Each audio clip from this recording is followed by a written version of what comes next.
Okay, let's get right into it. We have a lot to get through today, and I'm filming on my lunch break. So, standard knitting podcast episode today. I've got 4 finished objects to show you, 3 works in progress, and a sewing finished object as well. So lots to do, and some of them are really exciting. Like I've got a self-drafted work in progress to show you that I'm really excited to talk about. Also, it's been like 2 months since I last filmed one of these sort of sit-down things, so if this looks like a lot I'm showing you, it is. Just know that some of these things were very close to completion the last time that I talked to you, and it has been a while. Okay, let's get started with what I'm wearing. This is my Zakkuri cardigan, which is a pattern by Noriko Ichikawa. This was my birthday cast on for the year. So I knit this in Rerum Natura Gilliatt in the color Aubepine. And it's this really nice sort of dark red. It almost has like a tweedy look to it. It's got a lot of black in it. So it's not too like bright or saturated. It's just like a really nice red. I'm very happy with the choice. This is the recommended yarn for the pattern, which made the whole thing super easy. I'm pretty sure I was using the recommended needle size. I was right on gauge. I knit a size 2. I think that I was kind of like in between sizes 2 and 3, and I was kind of deciding between the two, but this is a very oversized garment, and I didn't want it to be like too dramatically oversized. I do have 2 other handmade cardigans, and one of them, neither of them are fitted, nothing I do is fitted, but one of them is like dramatically oversized, and the other one is just kind of like a little bit of positive ease. And I reach for the oversized one a lot more, but I don't really reach for it as like a nice put together outfit. It's more of like a throw it on cold winter days like you would a hoodie. So I wanted this to be like somewhere in between. So I went with a size 2, very happy with the result. It is an oversized raglan construction. And when I say oversized, you can see if I hold my arm out how deep that arm goes. So the raglan increases go all the way down there. One thing that I have noticed, this was actually my first time doing a raglan of any sort. I really like the fit, but I like the fit a lot more when it's buttoned up. Or maybe not a lot more, slightly more. I've been wearing it like this quite a bit, and you might notice as I'm filming that I'm having to go like this a little bit. Not a lot. It's definitely not a big deal, just like a little thing that I've noticed, which I don't think has to do with the pattern. I think it's just comes with the territory of a raglan construction. Also, hopefully it doesn't mess with my microphone too much. I've noticed that this microphone is like really sensitive to the sound of sweaters, which is kind of a problem for a knitting podcast. Another really interesting detail on this cardigan is the button band. So the button band is knit as you go, it's not added on later. And that is really nice process-wise because you don't have to go in and pick up all the stitches afterwards. It also means that it's not like not bulky, but you know how often like the seam of a button band, like it's very structured. There's a lot of like weight to it. This is like very minimal. There's some like sort of ribbing to the construction, but it essentially amounts to like a stockinette button band. And I really liked that process-wise. Any like negative that I note here, by the way, I'm considering a very, very small negative because I love this cardigan. But you might notice that this is curling inwards very slightly. That it was doing that a lot more before blocking, and I have a feeling that if I had like really like straightened it out, flattened it out when I was blocking, I could have prevented it even more, and I really don't mind too much. The other interesting thing about the button band is that there are 2 options, which I didn't know before I started knitting. I imagined that option 1 was kind of like the default, and then option 2 is there as an alternative. So I started with the option number 1, which basically just has like regular edge stitches to it. But the way I would put this is that if you've ever been knitting flat and looked at your edge stitches and thought, that's kind of ugly, you probably won't want to do option 1. Option number 2 is an I-cord edge. So it involves slipping more stitches. It adds not like weight to it, but maybe a little bit, and not structure, but it looks a little more like substantial, I would say. And I really like the look of that. Now, you might also be wondering about the buttonholes. They are interesting. They are added on after the fact. And actually, when I filmed my project vlog for this, I hadn't yet added the buttonholes. You might notice that I have a lot of buttons. That was inspired by a really specific project on Ravelry, which I will link to. It had also been coming up on my Pinterest, and I just really loved the look of it because she had used like basic, I think she said like buttons off of a shirt, like a button-down shirt. So very, very small, probably the same size as mine. And I just really liked like the juxtaposition between the very oversized construction of the garment and then the very small kind of dainty buttons. So that's what I went with. I have, I think, 10 buttons on here, and they are a smaller size. That meant that my buttonholes didn't need to be as big. And initially I kind of thought that I could get away with like just kind of digging a hole out of the knitting, which sounds awful, but that is kind of like step 1 of making the buttonholes anyway. But it didn't quite work out. This wool has so much like elasticity and memory to it that it would just go right back into place. So I did end up doing the buttonholes. You might notice on like the project pictures and other people's projects on Ravelry that the buttonholes can look a little bit like significant, like almost gaping, I would say. And I would say if you are concerned with that, the smaller buttons are actually a really good option because you just need really small buttonholes. So they're added on after the fact. You basically take some waste yarn and sort of sew through the stitches surrounding where you want the hole. I will link to a tutorial I used for that if I can find it, because that was a new technique for me. I don't think they're the prettiest buttonholes in the world, but the fact that they are so small on my version, totally fine. The other interesting thing about the construction is all of the kind of finishing to it, other than the button band, which isn't really finishing because it's done along the way. So for the collar, the hem, and the cuffs of the sleeves, they're done in a very wide rib, which ends up looking really neat and tidy. Maybe partially just because of the memory that this wool has, like I said, but it just looks so nice with like zero extra effort on my part. And then the cuffs and the hem both have this rolled stockinette edge, which is a really interesting detail. Yeah, I think that's all I wanted to say about the pattern itself. This is my 3rd time doing a Noriko Ichikawa pattern, and she might be my favorite designer. I'm just a huge fan of the detail that she puts into her pattern, but at the same time, it's quite like concise in terms of the like density of information, and the attention to detail in the construction itself is fantastic. All 3 of the pieces I've made have been stockinette, so you would think just like very, very basics. But if you're looking for a basic that has a lot of attention to detail put into the construction of it, and like the shaping, it's a really good way to go. Like this garment, you kind of think really simple raglan increases, and it is, it's not difficult. But at the very beginning of the construction, there are some like really impressive short rows used to get some nice shaping. So yeah, I was thrilled with this. I could see myself doing it again too. There are some versions that are kind of like scrappier or stripes, and I really like the look of that. And I was also thinking that it could be neat to do, because you add the buttonholes after the fact, it could be really neat to do those closures that are like, oh, what are they called? They're like hooks and something. But I think that would be really cool as a fastening. Since you don't really need to do the buttonholes anyway, you could just have it stay like that, and that would be really cool. I'm imagining like a dark gray with like silver fastenings would be really neat. The dark gray thing is a bit of foreshadowing. You will see some dark gray later.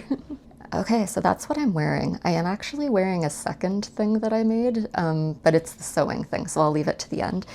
we will go to the other finished garment object for the video, which I actually did first. This was my February project. By the way, if you hear me referring to things that way, this was my February project, this was my March project. I have been on such a good, like, steady pace with my knitting this year. Not like completely monogamously. You'll see my other projects later. It's not been like one project per month, but it's been one like big project per month, basically one garment per month. Actually, exactly one garment per month, like plus or minus a couple days. And I was looking at my own Ravelry and comparing that to last year. I think last year around this time, I had made like 7 or 8 garments and like hits and misses, and I was like really speeding through it because I always like wanted to get to the next thing. They were my very first garments last year, and like I was enjoying learning these things so much that like I was kind of rushing myself through them. And then this year I've really just like slowed down, and I don't know if this will help anyone because I feel like it's a pretty common issue that you always feel the need to move on to the next project. What's really helped me is referring to these projects just like by month. So for example, with this one, this was my March project, and I didn't really want to speed through it because I wanted it to last the duration of March. And that was like a really comfortable pace for me. And I had my April project lined up to start at the beginning of April. So like if I sped through this and finished it early, I wouldn't really know what to do next, if that makes sense. So that's just a kind of mentality that's been helping me. So my February project. This I made based on an inspiration picture from Pinterest, and honestly, kind of nailed it. I'm pretty impressed. I was using the inspiration picture definitely for the color palette and also just for the like texture and fuzziness of the yarn. So this is the Kerti Sweater by Orlane Sucche.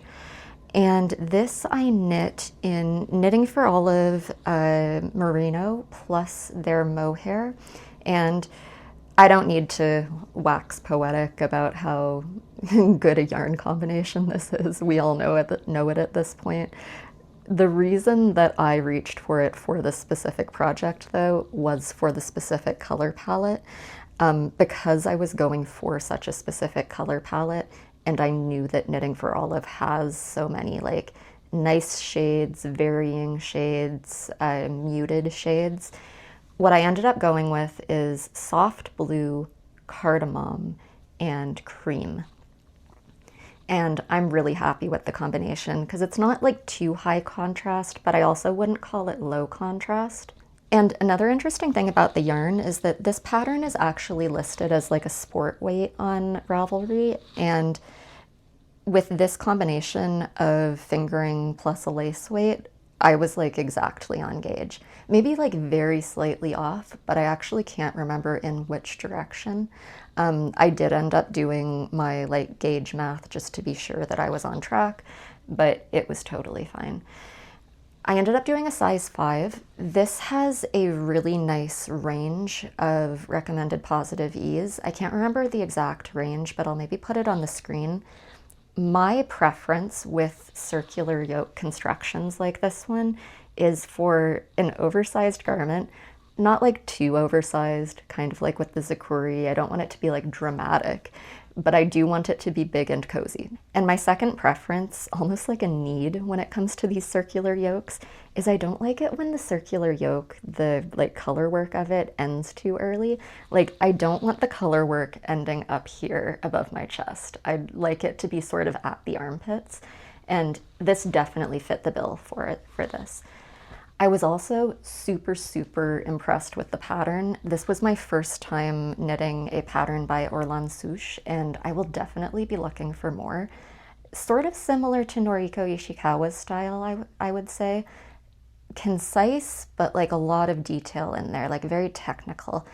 And like technical where you don't really need to be technical, if that makes sense. Like This is a basic. It's a very basic circular yoke, but the detail in here is very impressive. There's some short rows on the back.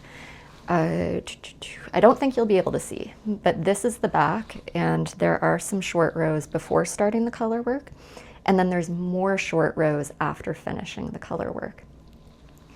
There's also just a few raglan increases right after the color work, but before splitting for the sleeves. So really impressed with all of that. The shaping of this was fantastic.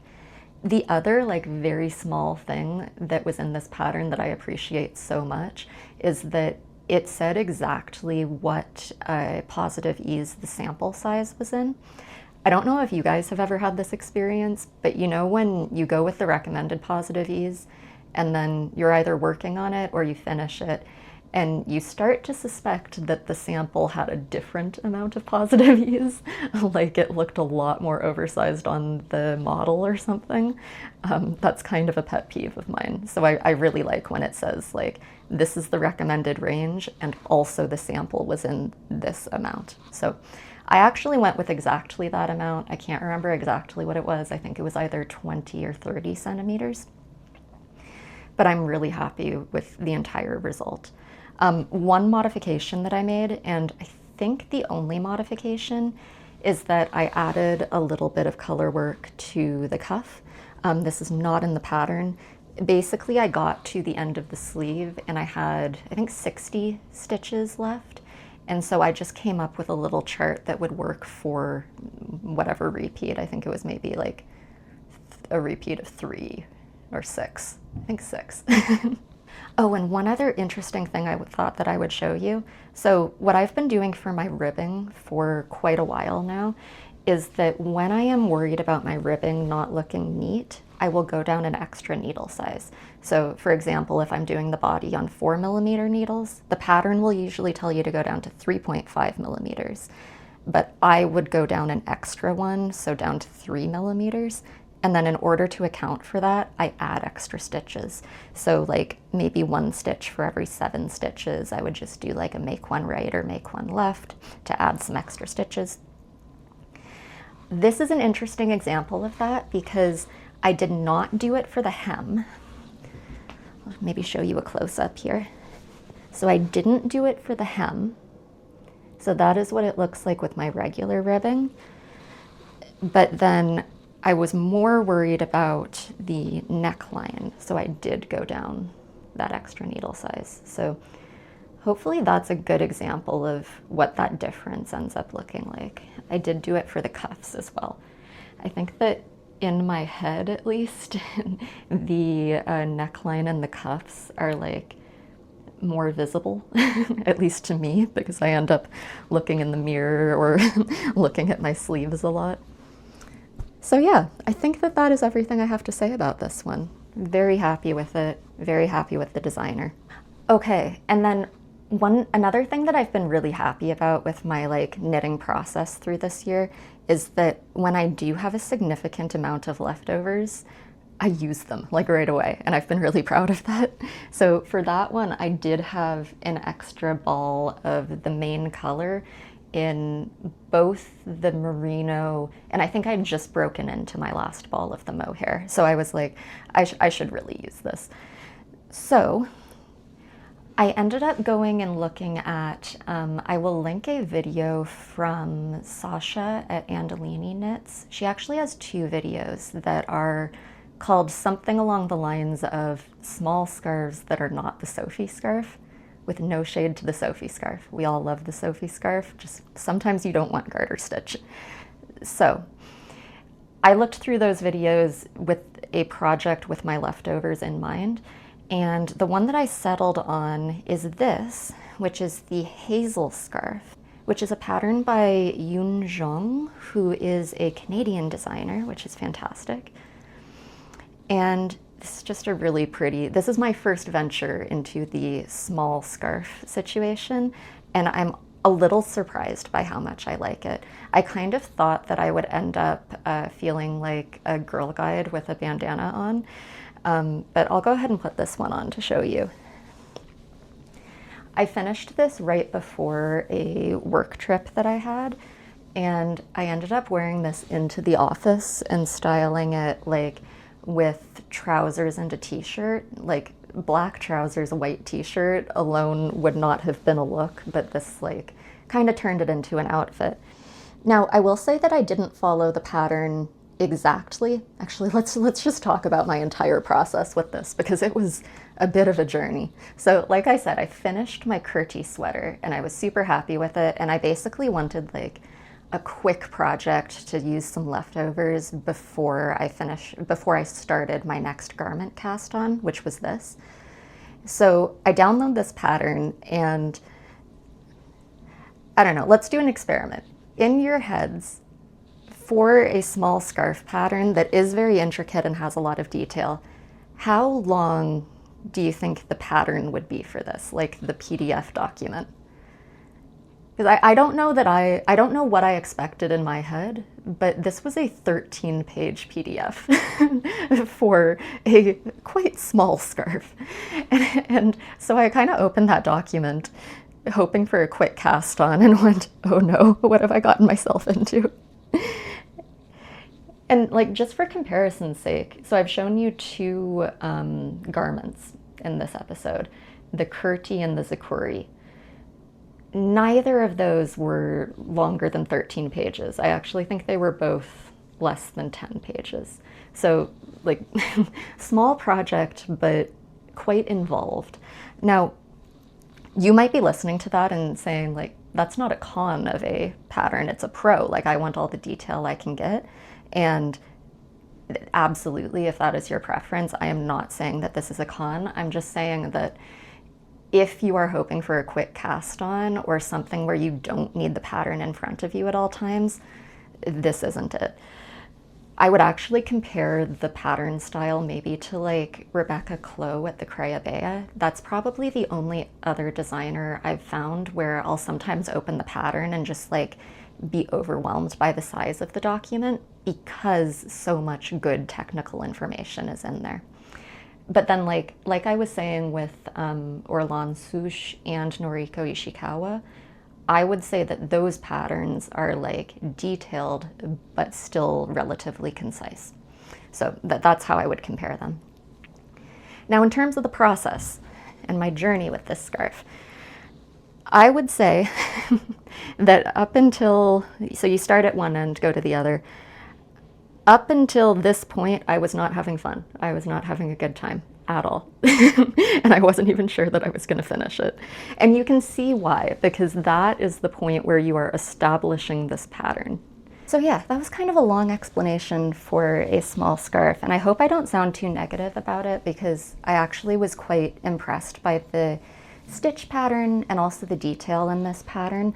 I wouldn't want anyone to buy this thinking that it was anything other than an involved project that uses like a lot of brain power. Oh, the last thing that and one of the reasons that I picked this scarf is I love cables, but whenever I look at cabled scarves, I often find that the wrong side of it doesn't look very nice. This one has, I don't know if it's because it has small enough cables or not a ton of cables, but I think the wrong side looks pretty nice. So that was my other reason for choosing this. So yeah, I was happy to try this designer out because I've had my eye on a couple of her patterns. She also has the maple vest, which I always end up coming back to. So I would definitely be interested in trying another pattern, and there's clearly a lot of attention to detail. Okay, last finished object. I'm gonna give myself like 20 seconds to talk about this one because they're socks, and in the last episode I already had one sock done, so you can go back to that if you want to hear more about it. Petal Drop Socks by Florence Miller in Jawoll. This is always my recommendation if you are just getting into sock knitting and want a first pattern, because there's the option to get the pattern for free. There's also the option to pay for it, but like if you don't even know whether you're gonna like sock knitting yet, good option. There's also a full video tutorial, so if you're totally new to like sock construction and shaping and everything. Now, obviously it would be easier than this really nice lace pattern to do like a vanilla sock. But if you do have similar taste to me, remember that I did all of this instead of the Sophie scarf because I tend to like texture. If you can relate to that and you think that a vanilla sock might be a little bit boring process-wise, Petal drop socks, very easy lace repeat, and this is my second pair. Just really, really happy with it. Okay, works in progress. Let's start with the one in the bowl. This one's pretty exciting. This is one of those ones where I actually haven't done a ton on it, but I did just take it out of hibernation. I started it last summer before I started making these videos, and I'd actually made it like quite far, but I put it away at the end of the summer because this is done in Sandnes Garn Line, which is a cotton linen blend, and I think lyocell. I'll put it on the screen.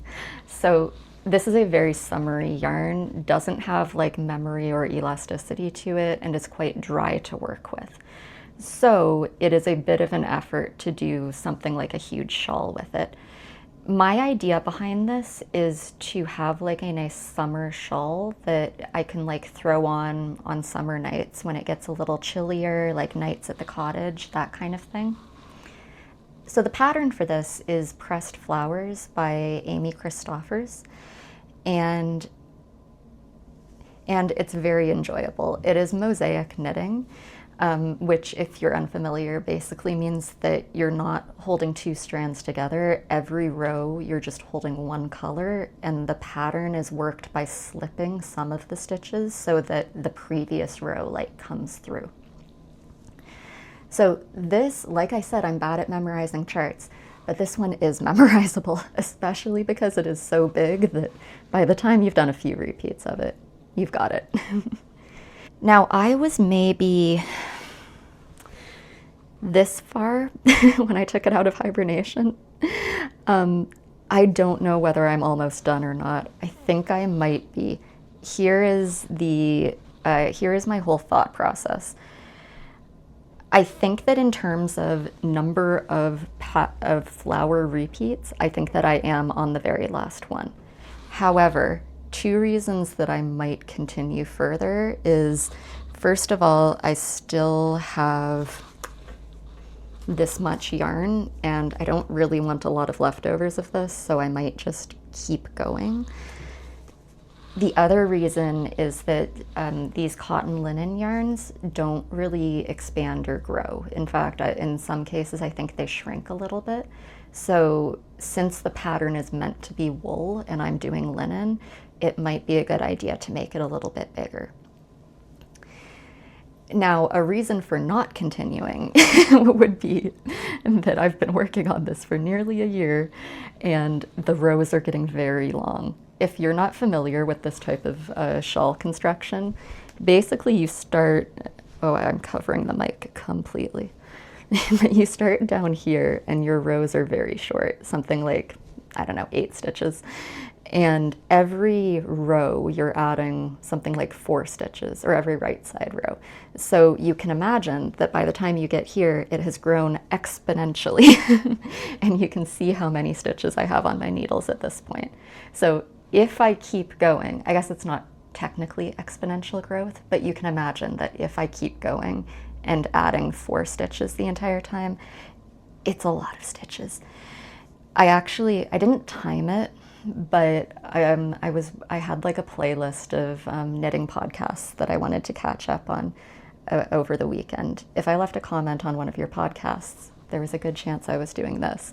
And through doing that, I realized that it was taking me like basically an entire podcast, so like 45 minutes to an hour, to go there and back on one row at this point. So even if I look like I'm almost done, if I do decide to do one more flower, I don't even know if this will be done by the next episode. So we'll see, we'll see. I am generally enjoying it. I'm just glad that I have other projects that I can reach for when I do get a little sick of this type of yarn to work with. I'm also just not rushing on this at all because it's already been almost a year, but also because I really imagine this as like a summer garment, and it snowed this week actually. We're at the very beginning of spring, so if I can finish this like in a month or two, I'll be very happy. One of the projects that I had planned for the year on like my Make 9 or whatever was a cabled button-up V-neck vest. And I was inspired by like a few different pictures. And then kind of separately, I've been really into dark cables. So obviously the standard is to do like a white or a marzipan or like an ivory cream kind of cable. That way like you can see all of the detail. But I do really like when you have cables that are done in kind of an unexpected color. And what I really like about the dark ones is that the detail is kind of hidden, and then when the light hits it the right way, it looks really pretty. I'm just realizing it's quite cloudy today, so I'm hoping you'll be able to see anything that I'm about to show you. So the yarn that I picked up at Gynt was the Sandnes Garn Tynn Pure Gynt. I'll have to put colors on the screen because both of these companies do like colors by numbers and I have no idea. So it was the Tynn Pure Gynt and Filcolana Tilia, both in a dark gray. So this was my first swatch. Oh, I didn't mention, this is the self-drafted one. So I did have a few different patterns, and I apologize that I don't have like a pattern that I can share for what I'm about to show you. But I did have a few patterns in mind, but none of them were like quite what I wanted. So I decided I was picky enough that I would just do it myself. I am filming this entire process, by the way, so I guess you can look forward to that. I do get some comments from time to time on this channel saying like, oh, I can't believe that you would self-draft something, or that seems so complicated. So I'm kind of filming it in a way that it's not going to be like a tutorial, but I'm hoping to kind of like demystify the process because I don't think it's necessarily as hard as it seems. That is assuming that this works out. If this doesn't work out and you see a video come up in your subscription box that's called like, epic fail, I regret everything, you'll know what happened. But yeah, I am planning to share more about the process of this, but for now, I started with a lot of swatches. I played with a couple different cable options. I don't even think you'll be able to tell because it's very subtle and also gray. But this is the Tilia with the Tynn Pure Gynt, one cable, and then I tried a different cable. Now after this swatch, I decided that the mohair and the dark gray, it just means that you can't see anything about the detail. Like I love the sort of subtle cables, but this is just kind of too much. And I think the Tilia in particular is like extra fluffy mohair. So it's almost like doing an extra job of hiding these cables. So you can probably see where this is going. And you're probably thinking, oh, Kate, what did you do? I dropped the mohair. So my second swatch is just the Tynn Pure Gynt. So this is a fingering weight swatch. And I like the look of these cables a lot more. Again, I tried two different cables here, started with one, then tried another just to see the look of it. And I've been loving this process of self-drafting so much. It's been about a year since I self-drafted anything.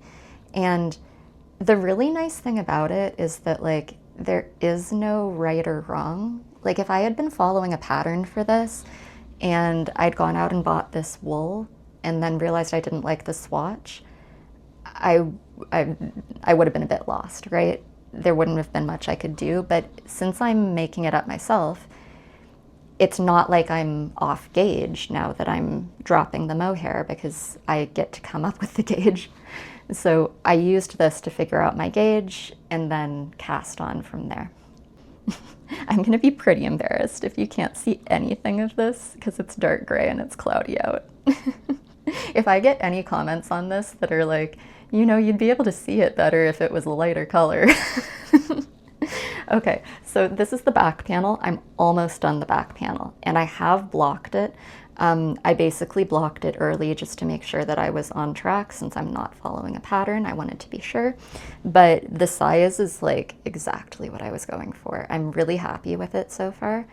And the more I work on this, I'm just really happy with my decision to drop the mohair because I think this will make it a lot more wearable. I don't really have like a light fingering weight garment like this right now.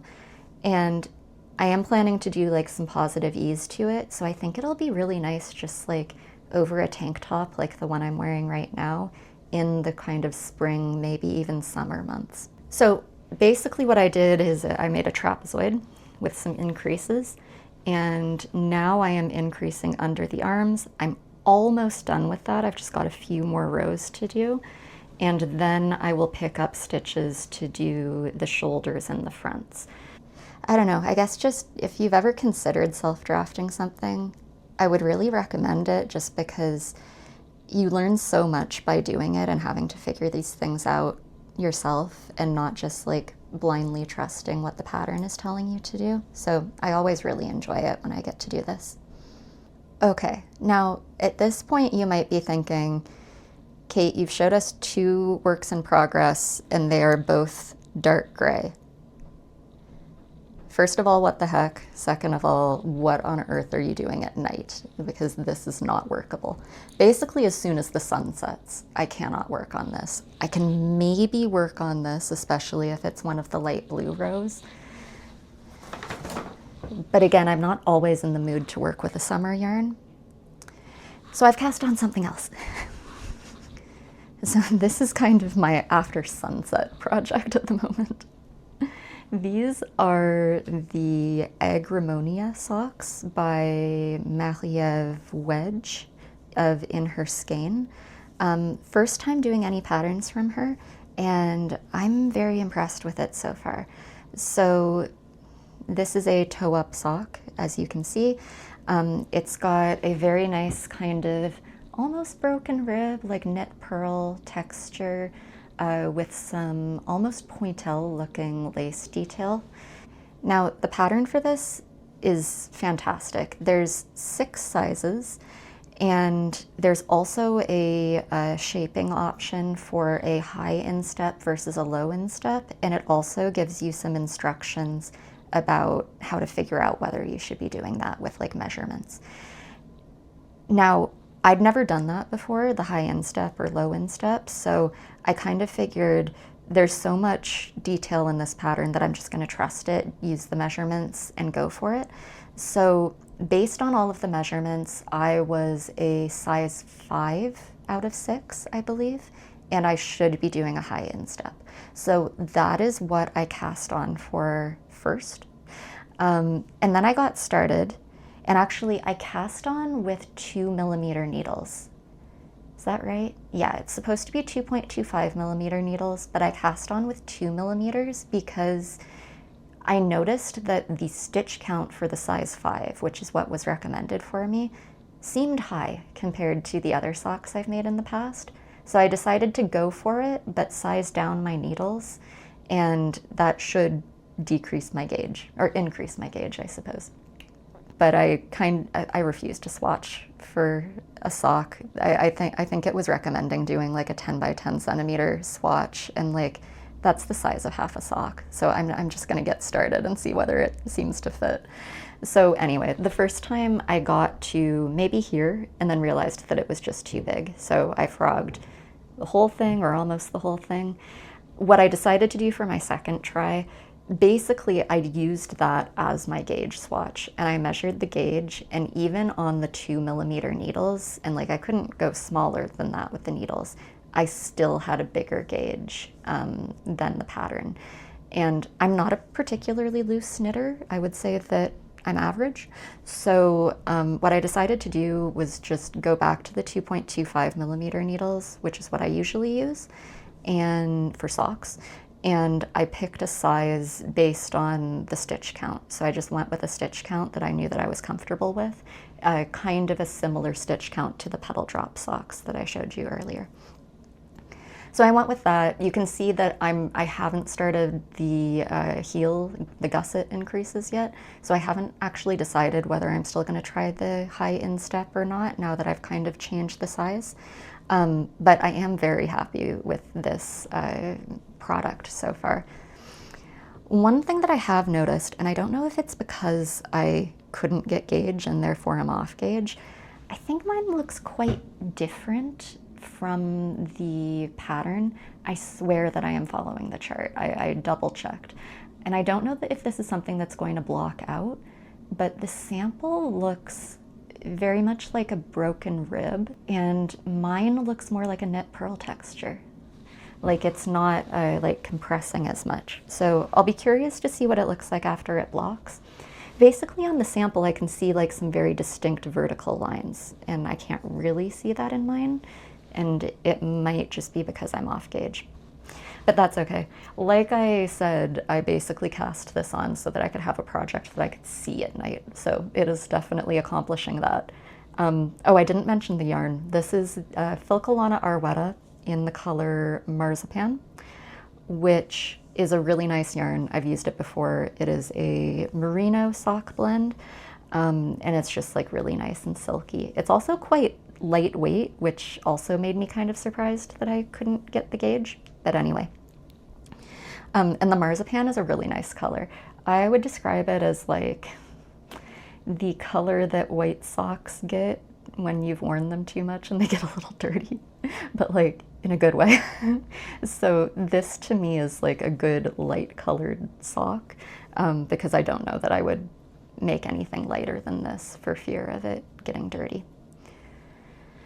The other thing that I am doing on this, for the first time, I saw, who was it? I think Eleanor from Cozy Books and Knits was talking about this. She does her socks on small circumference, like 9-inch circulars. So I'm interested in the 9-inch circulars, but I find that when I'm knitting and when I'm doing magic loop, like I find that I am using the end of this needle, like I am resting my hand on it and really using it. So can anyone relate to that? And do you think I would hate the 9-inch circulars, or should I give it a try? Because the idea of not dealing with the magic loop is quite appealing to me, but I also am totally fine with this. I don't know. I do know that I hate double-pointed needles.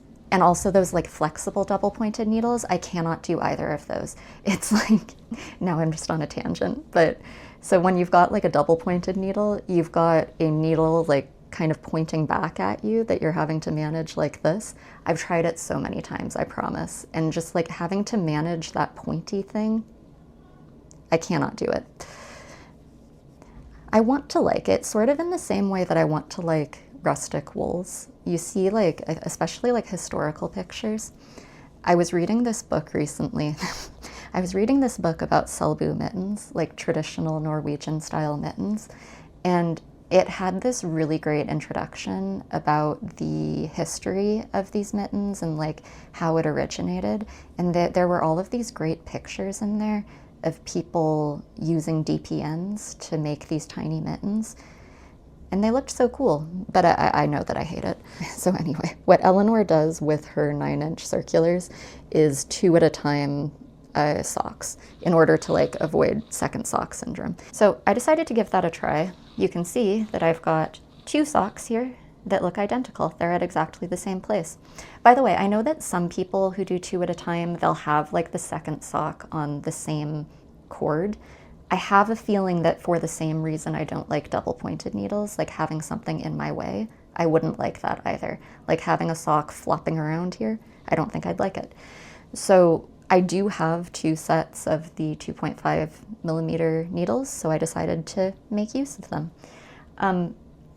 Initially, I thought that I would hate this because I thought that like mentally for me, I always want to get to the next thing. So I thought that I'd get to this stage and be like, okay, let's start the gusset. Let's do the next thing. Let's finish this sock. But actually I found that sometimes it's the opposite.